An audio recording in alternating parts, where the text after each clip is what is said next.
Désolé, ma Léonore, je n'ai pu te sauver. Lorsque nous nous sommes rencontrés, je pensais pouvoir te rendre heureuse.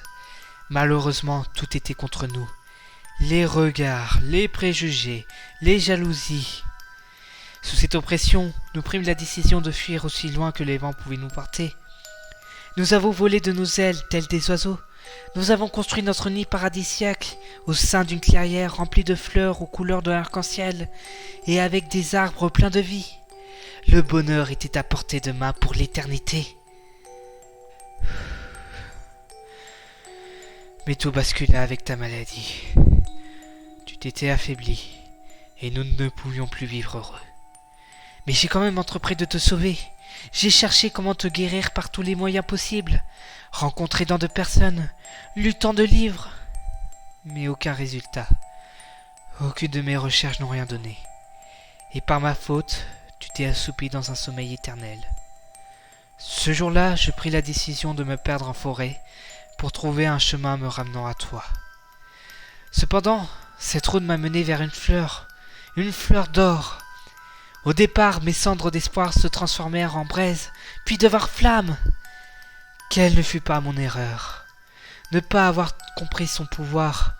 Moi, un grand naturomancien, une personne capable de voir le pouvoir des éléments de la nature et les utiliser à mon avantage. Utiliser des cendres blanches pour créer un feu éternel, de l'écume de haut marécage pour nettoyer la peau, des flocons d'hiver pour conserver et préserver les aliments dans les meilleures conditions. Et je suis désolé. Tu le sais déjà, mais mon erreur était si grossière que j'en ai honte. Cette fleur a la particularité d'offrir son énergie et je pensais l'utiliser pour te soustraire à ton sommeil. Je pris cette fleur, rentra chez nous et entrepris la création de l'incantation éveillant ses pouvoirs, éveillant les pouvoirs de la nature. J'ai réalisé différentes expériences sur des végétaux, des roses, des arbustes et même un arbre gigantesque qui avait perdu toutes ses fleurs. Au départ, je pensais que cela ne servait à rien, mais au fur et à mesure que je progressais, que je tentais de nouveaux textes, les résultats devinrent de plus en plus probants. Et l'arbre avait récupéré toutes ses feuilles. L'arbre avait à nouveau récupéré la vie. Je compris que le jour était venu. Et de ce fait, je pris la fleur, posa ses pétales sur ton joli visage apaisé, puis éveilla ses pouvoirs avec mon incantation. Fleur aux pétales d'or, brillant comme le soleil, partage ton éclat d'or et libère-la de son sommeil.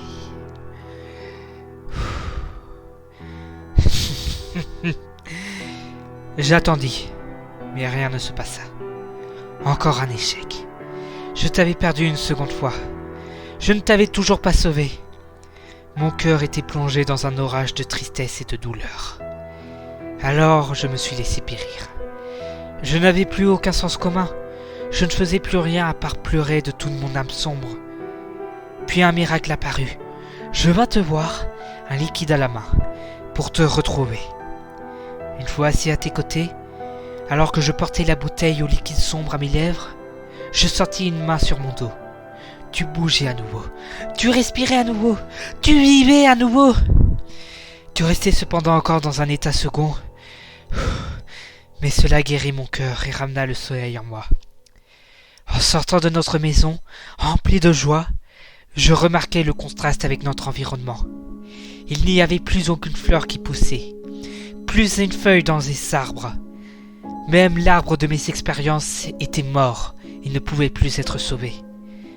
Je n'y comprenais plus rien. Pourquoi n'y avait-il que de la décrépitude et du pourri?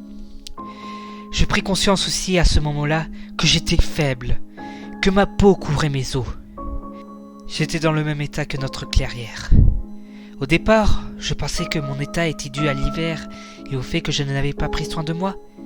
Mais je la vis, cette fleur de douleur toujours pleine de vigueur. Je posai une main sur ses pétales, puis sentis ce que ma tristesse m'a caché. Léonore, cette fleur établit un équilibre.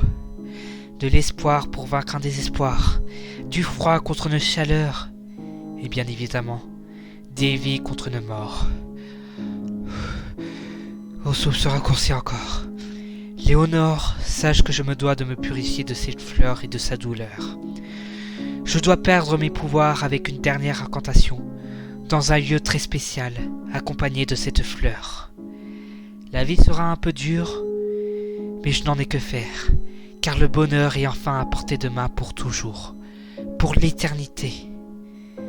Encore désolé de devoir te transmettre ce message par coquillage, mais sache que je reviens bientôt à la maison. Léonore, attends-moi encore un peu s'il te plaît. Fleur aux épines d'onyx, sombre comme la nuit, excuse tout mon égoïsme et libère-moi de privilèges, et permets-moi de retrouver celle que j'aime. Je t'en supplie, accepte ma prière.